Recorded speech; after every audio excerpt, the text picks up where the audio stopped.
Salam alaikum. Bonjour à tous. Alors aujourd'hui, je vais donner la solution de cet examen test. J'ai énoncé cet examen il y a quelques jours et cet examen correspond à une épreuve que j'ai posée pendant l'année universitaire 2019-2020 du module d'analyse fonctionnelle. Alors nous allons voir tout de suite quel est l'exercice numéro 1. Alors il s'agit d'un exercice donc sur l'espace L2, on donne une forme, une expression, on dit de montrer qu'elle est bien définie et que ça définit une forme linéaire. Donc la première question, alors sur L2 d'abord, je rappelle que c'est l'espace de Hilbert des suites de carrés sommables, c'est-à-dire tel que la série sigma de module de xk au carré converge. Cet espace est muni du produit scalaire que vous voyez ici pour une suite xk de L2 et une suite yk de L2. Alors, on donne cette application de L2 vers C telle que f de x est égal à sigma de xk sur k plus 1. Pour toute suite de L2. Montrer que f est bien défini et que c'est une forme linéaire continue et on demande de déterminer sa norme. Voyons la solution. Alors, comme j'ai dit, l'espace L2, c'est l'espace des suites complexes telles que la série ici converge. Et d'ailleurs, ceci, c'est la norme au carré puisque c'est le produit scalaire de x avec x. X avec x, ça donne ici module de xk au carré. Alors, comment justifier que ceci existe? Alors, je dis tout simplement que ceci, c'est, vu, et la définition ici, c'est le produit scalaire de x avec cette suite. Et ça, c'est un élément de L2. Pourquoi? Parce que sigma de k plus 1 au carré converge. Vous faites un changement d'indice, ça devient sigma. Alors, sigma de k plus 1 au carré, k variant de 1 jusqu'à plus l'infini, c'est sigma de 1 sur n2, n variant de 2 jusqu'à plus l'infini. Donc, c'est convergente. On démontre ceci grâce aux suites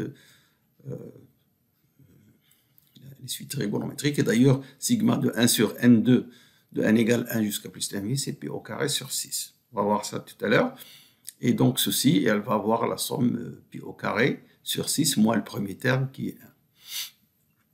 Donc, c'est bien un élément de L2. Et ici, vous avez le produit scalaire de x qui est un élément de L2 avec un autre élément de L2. Le produit scalaire existe pour deux éléments de L2. Donc, ça justifie que cette expression est bien définie. Très bien. Alors maintenant, pour la linéarité. Donc, on vient de remarquer que f de x, c'est ça. Et d'après le théorème de Riesz, il nous dit que toutes les formes linéaires sont de cette forme. C'est-à-dire, produit scalaire de l'élément x de l'espace de départ avec un élément fixe A qui est dans L2. Et que ces formes linéaires, donc toutes les formes linéaires sont de cette forme. Ça, c'est une forme linéaire sur L2, continue. Et s'il existe une forme linéaire, elle est forcément de cette forme. Et la norme de F, c'est la norme de A. Donc, par conséquent, la linéarité et la continuité existent. Alors, à l'examen, certains redémontrent ce qui a été fait. Donc, vous pouvez majorer ceci par la propriété de Cauchy-Schwarz, par norme de x, norme de A. Et la linéarité, elle est évidente parce que le produit scalaire est linéaire par rapport à la première position ici, antilinéaire par rapport à la deuxième. Ce qui nous intéresse, c'est la linéarité par rapport à x. Et donc, voilà, c'est une autre façon de le voir. Donc, la linéarité, automatiquement, vous dites que c'est une forme linéaire continue d'après le théorème de Riesz et d'après ce que nous avons vu dans le cours. La norme de F, c'est la norme de A, donc c'est la somme c'est la racine de cette somme. Comme j'ai dit tout à l'heure, ceci avec un changement d'indice. Alors, ici, k égale 1 jusqu'à plus l'infini. Donc, on oublie la valeur 1 au carré. Donc, c'est ça, moins 1. Et donc, c'est en racine de pi au carré sur 6, moins 1. Voilà la norme de A. Voyons quelle est la deuxième question. Alors, on considère cet espace V, on définit cet ensemble des suites, un sous-ensemble de L2, les suites les suites de L2 qui vérifient cette égalité, x1 plus x2 égale 0, autrement dit x2 égale moins x1, et ça c'est f de x égale 0. Montrer que V est un sous-espace vectoriel fermé de L2. Alors ça c'est classique. Quand je pose des questions comme ça, je dis aux étudiants, essayez de donner une démonstration d'analyse fonctionnelle, pas une démonstration d'algèbre.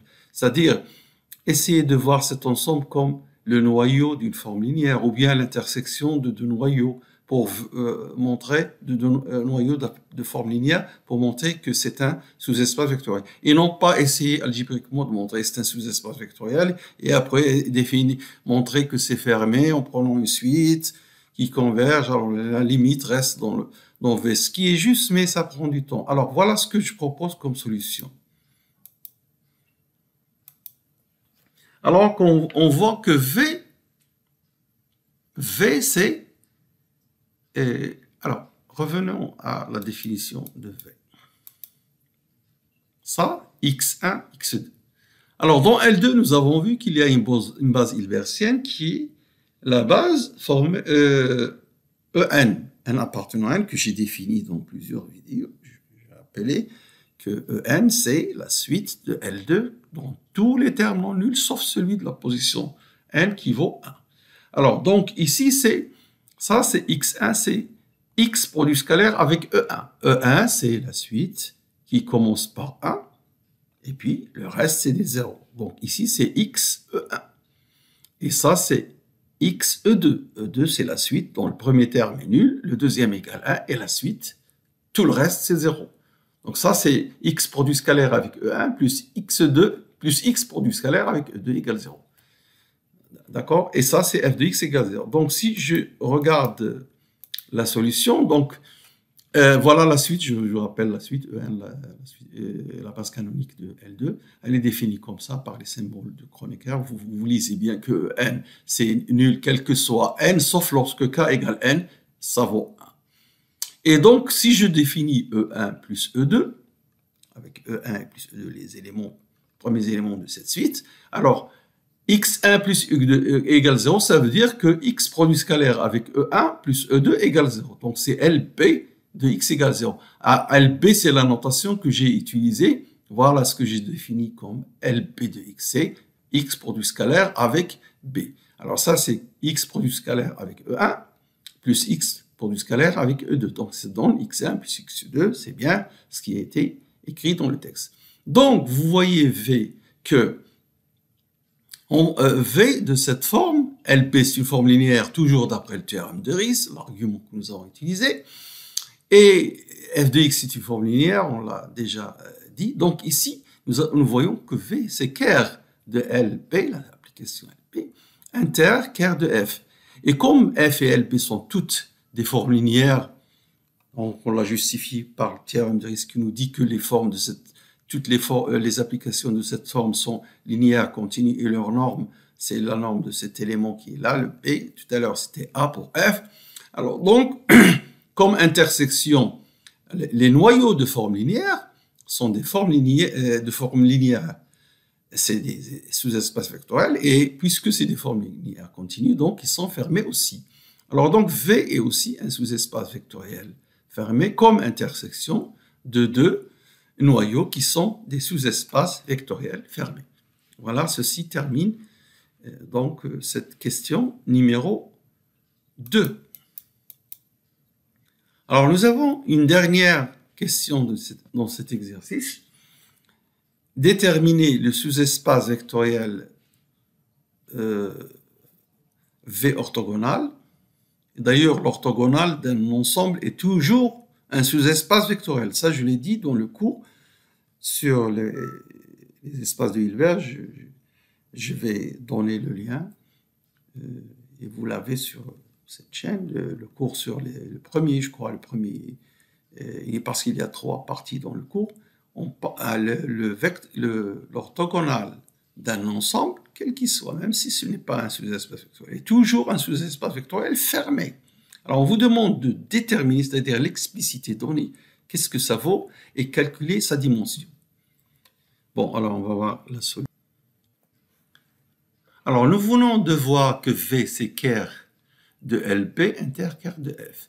C'est-à-dire, alors pour ker de F, ça veut dire ceci égale 0, et pour appartenir à ker de LB, ça veut dire X pour du scalaire avec B égale 0. Alors, ça veut dire que X est orthogonal à la fois à A et à B, donc il est orthogonal à la paire AB. Et nous avons vu que l'orthogonal d'un ensemble est égal à l'orthogonal du sous-espace engendré par cet ensemble. Donc, c'est aussi égal à vectoriel de la paire AP orthogonale. Maintenant, j'applique l'orthogonal de V. Ce sera l'orthogonal de ça. Et comme conséquence du théorème de la projection orthogonale, nous avons vu que l'orthogonal de F, si F est un sous-espace vectoriel fermé, si vous mettez l'orthogonale deux fois, vous trouvez F.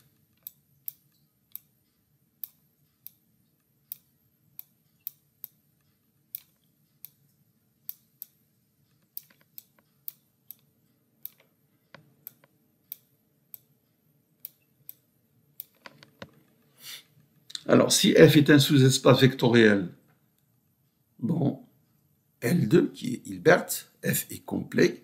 Comme conséquence du théorème de la projection orthogonale, nous avons vu que ceci est égal à F. Attention, ce n'est pas toujours vrai. En général, c'est égal à F bar. Mais si F est complet, sous-espace vectoriel complet, ou bien s'il est fermé dans un complet, comme c'est le cas ici, et d'ailleurs ici, cette paire, le vectoriel d'une paire, c'est quoi? C'est un sous-espace vectoriel de dimension finie. La dimension, d'ailleurs, on vous la demande, c'est 2, on va dire pourquoi. Donc, il est fermé. Il est fermé. Et de dimension finie, donc il est complet. Vous n'avez même pas besoin de dire que L2 est de Hilbert. Donc, cette égalité est juste et on a ceci. Attention, je répète, l'orthogonale d'un ensemble est toujours un sous-espace vectoriel. Alors, ce qui est malheureux, c'est certains arrivent là, ils mettent vectoriel est égal pardon, ils mettent V vectoriel est égal vectoriel, V orthogonal est égal l'orthogonale deux fois de cette paire. Et il applique cette application pour la paire. C'est pas vrai. Ça, c'est vrai pour des sous-espaces vectoriels qui sont complets. La paire, c'est pas un sous-espace vectoriel. Il ne contient pas 0 ici. Donc, c'est pourquoi je dois écrire ceci. Alors, si vous appliquez ça avec la paire, vous allez trouver ici la paire. Alors, un sous-espace vectoriel égale à une paire. C'est pas vrai. Donc, voilà, je dis donc de faire attention. Voilà donc l'orthogonale, il est bien explicité. Donc, ça, qu'est-ce que ça veut dire? Ça veut dire les alpha A plus bêta B lorsque alpha et bêta parcourent le corps complexe C. Et c'est un espace de dimension finie parce que là, vous avez A, vous avez B, c'est le vecteur, si vous voulez, du coordonnée 1, 1, et A, le coordonnée 1,5, parce que B, c'est A, c'est quoi? C'est la suite 1 sur K plus 1, c'est coordonnée. Et la suite qui est A, 1,5, 1 tiers, 1 quart, etc. Donc, vous voyez bien que c'est libre, il suffit d'écrire alpha A plus bêta B égale 0, vous allez voir que vous aurez le système, par exemple, vous aurez 1,5 alpha plus 1,5 alpha plus 1 plus bêta égale 0, et vous aurez 1 tiers alpha plus bêta égale 0. Donc, vous résolvez, vous trouvez alpha égale bêta égale 0. Donc, c'est bien un système libre, manifestement. Voilà, donc, ici, la dimension est égale à 2. Ces deux vecteurs sont linéairement indépendants, le vecteur A et le vecteur E1 plus E2. Voilà donc pour cette troisième question. Et maintenant, nous allons passer à l'exercice suivant. Alors, cet exercice sur les opérateurs, donc d'abord, voici, donc pour une suite, toujours dans l'espace L2, mais cette fois-ci de L2 vers L2. Donc, si on prend une suite bornée dans C, on définit cette application qui a la suite xn définit la suite alpha n xn. chaque xn, je le multiplie par le terme qui lui correspond dans cette suite. Ça, c'est une suite de complexe et xn, c'est une suite de L2. Par hypothèse, la suite alpha n est bornée, donc on pose alpha égale sup de alpha n. Montrer que t est bien défini, qu'il est continu et calculer sa norme. Ensuite, déterminer son adjoint. Nous avons déjà fait des exercices comme ça. Si vous regardez plus loin sur la chaîne, vous allez voir que ceci est résolu dans les exercices d'analyse fonctionnelle. Regardons la solution. Alors cette suite alpha k, je l'appelle k. Ne pas confondre avec alpha qui est sup de alpha k, ça c'est un réel, et ça c'est la suite, l'élément de L2 défini.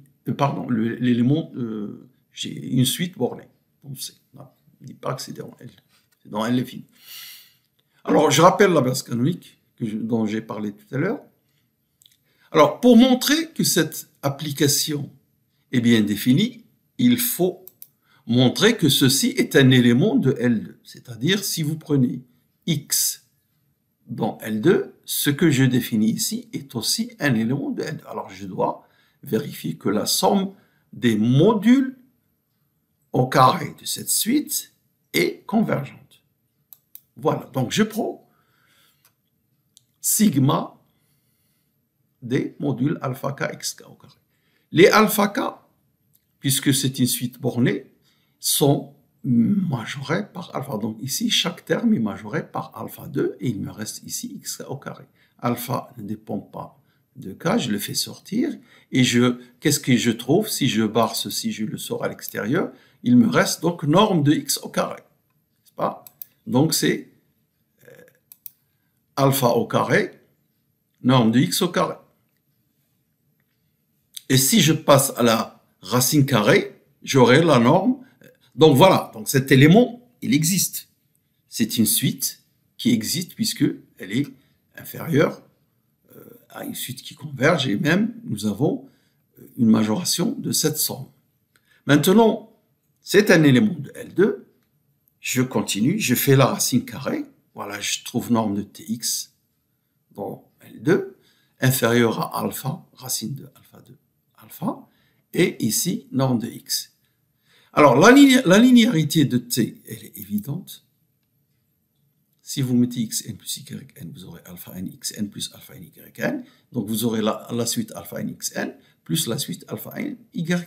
Donc, la linéarité. Si vous mettez un lambda, également lambda xn, vous aurez ici lambda, vous pouvez le sortir, que multiplie t de x. Donc, la linéarité, elle est facile. Alors, t étant linéaire plus cette inégalité, ça montre que t est un opérateur borné, ou si on veut dire aussi continu, et que sa norme est inférieure à cette constante.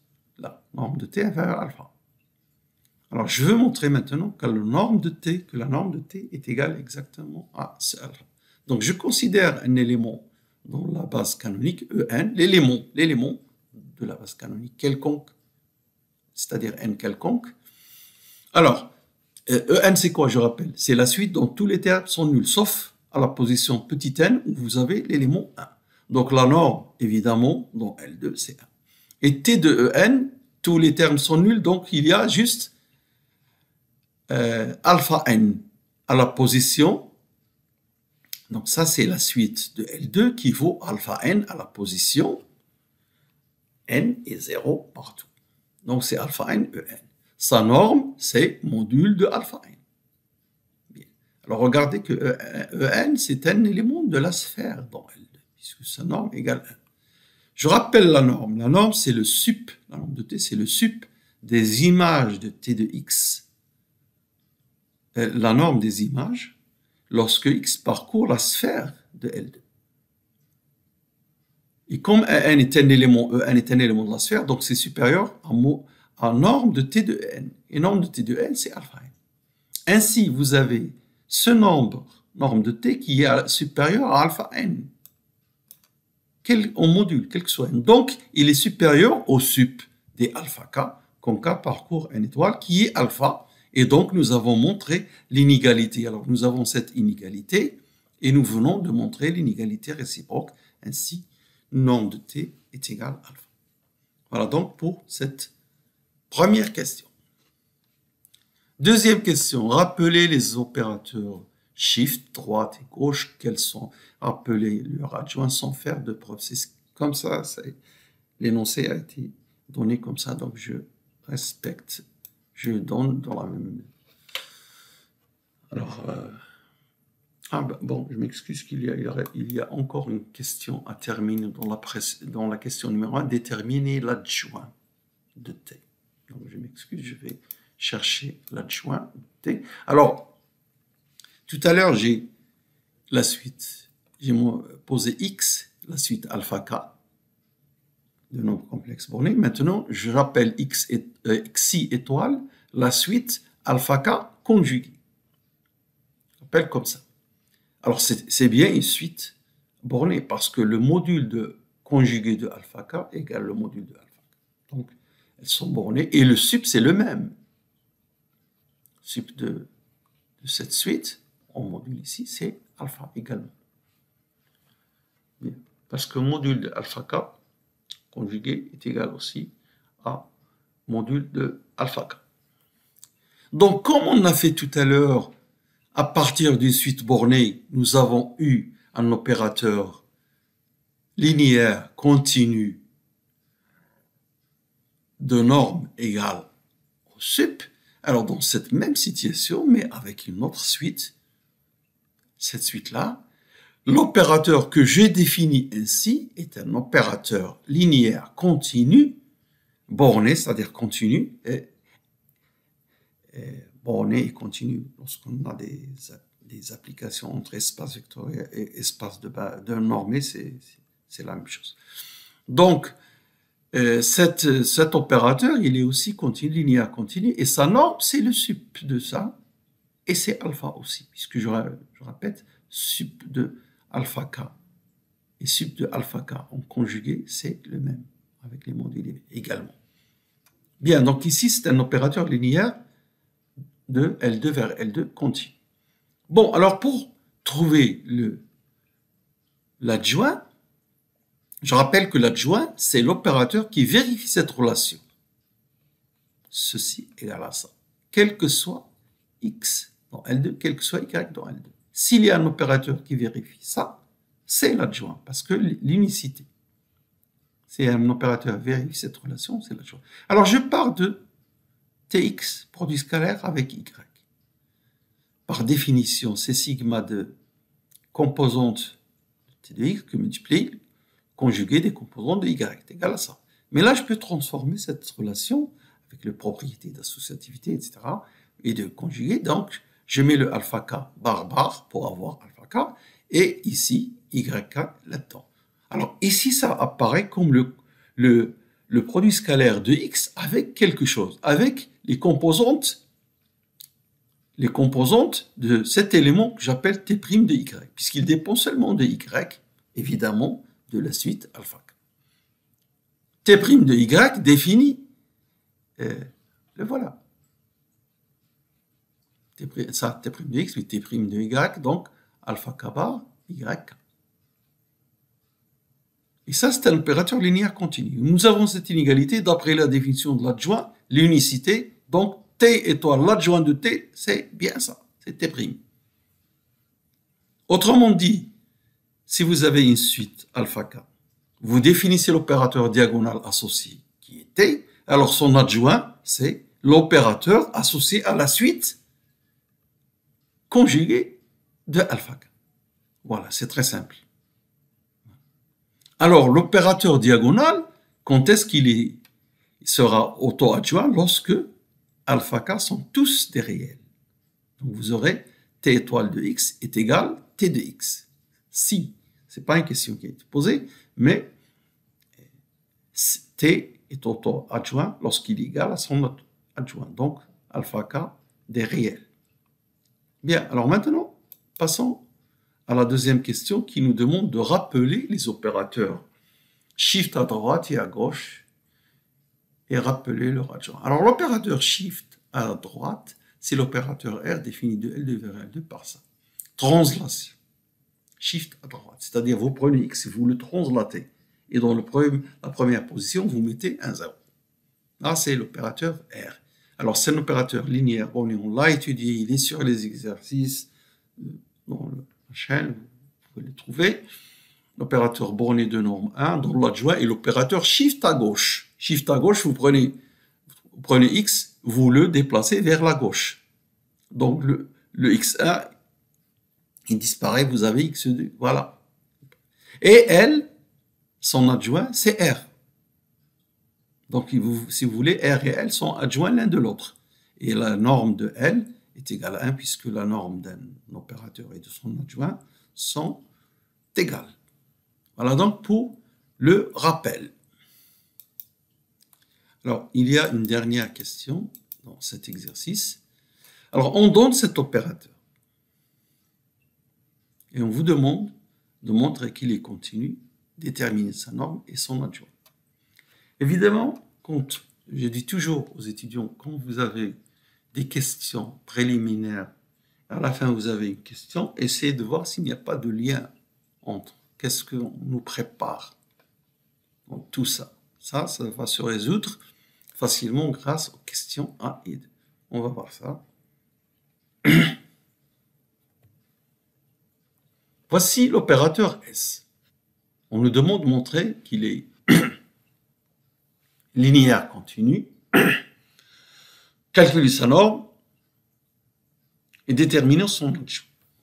Alors, d'après ce que j'ai vu dans la première question, ça c'est un opérateur diagonal avec la suite alpha k égale 1 sur k. On l'a étudié. Nous avons montré sa norme c'est le sup de alpha k en module. Ici les alpha k c'est 1 sur k. Donc, le sup de 1, 1 demi, 1 tiers, etc. c'est 1. Donc, il est de norme 1. C'est un opérateur diagonal associé à cette suite qui est bornée. Et puisque le sup de ça égale 1, donc, il est de norme 1. De plus, puisque les 1 sur k sont des réels, donc bêta égale bêta étoile, donc d'après la question 1, l'opérateur D est continu. Et je vous ai dit qu'il est auto-adjoint si la suite alpha k égale à la suite alpha k des conjugués. Donc ici, auto-adjoint est de norme 1. Alors je vous dis que il est facile de voir que S c'est RD, c'est-à-dire R rond D. S de X c'est R de D de X. En effet, si vous prenez D de X, et vous lui appliquez R, ça veut dire que vous le translatez. Donc, vous aurez 0, x1, x2 sur 2, etc. Donc, c'est bien S égale RD. R, nous avons rappelé qu'il est linéaire continu de norme 1. D, nous avons vu d'après la première question et vu la définition de la suite qui lui est associée qu'il est linéaire continu de norme sub de 1 sur k en module, ce qui est égal à 1. Donc, comme composé de deux opérateurs linéaires continus, il est lui-même S continu, mais sa norme, ceci nous renseigne sur la norme de S est inférieure à la norme de R que multiplie norme de D. Ça, c'est pour lorsqu'on a un opérateur de type R rond D. C'est pas égal. J'ai donné un examen au début de la chaîne où vous voyez par un contre-exemple que ce n'est pas égal. C'est inférieur. Donc, c'est inférieur. On va montrer qu'ils sont égaux donc pour ce cas particulier.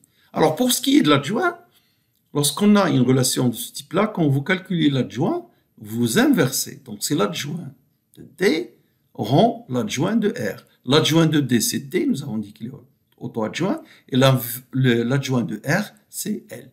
Nous l'avons dit dans la deuxième question. Donc, S étoile, c'est ça. Alors, ça veut dire quoi? Ça veut dire, vous prenez L de X, et vous divisez chaque terme par le numéro de sa position. Donc, L de X, c'est X2, X3, X4, etc. Vous divisez par le premier terme de L de X, c'est X2, vous divisez par 1. Le deuxième sera X3, vous divisez par 2, etc. Et voilà, S étoile de X. Alors, pour ce qui est de la norme, pourquoi elle est égale à 1? Parce que si vous prenez l'élément E1, quelle est son image par S? E1, c'est la suite dont tous les termes sont nuls. Tous les xk sont nuls, sauf celui de la position numéro 1. Donc, vous aurez S de E1 qui est la suite dont tous les termes sont nuls, sauf le premier de la position 1. Donc, le S de E1, ce sera 0, 1, 0, 0, 0, 0. Et donc, c'est E2. Et la norme de E1 et la norme de E2 sont toutes les deux égales à 1. C'est parce que c'est une famille orthonormale.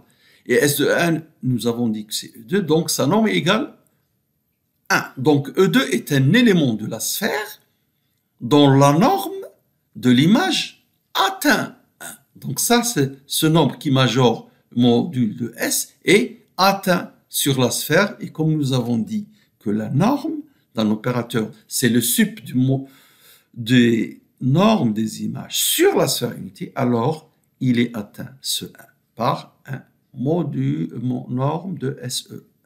E1 et E1 est un élément de la sphère.